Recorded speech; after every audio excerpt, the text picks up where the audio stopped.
How to share a music from Shazam to Facebook directly in easy and fast way. Hello guys, in today's video I'm gonna show you how to share a music from Shazam to Facebook easy. So first thing we do is we go to Shazam app,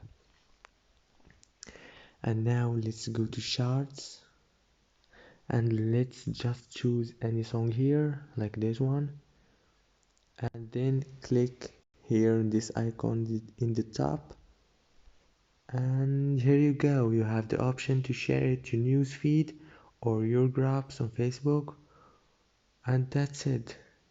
This is an easy lesson. I hope this video was helpful for you. Please don't forget to subscribe and like, and thank you so much for watching till the end.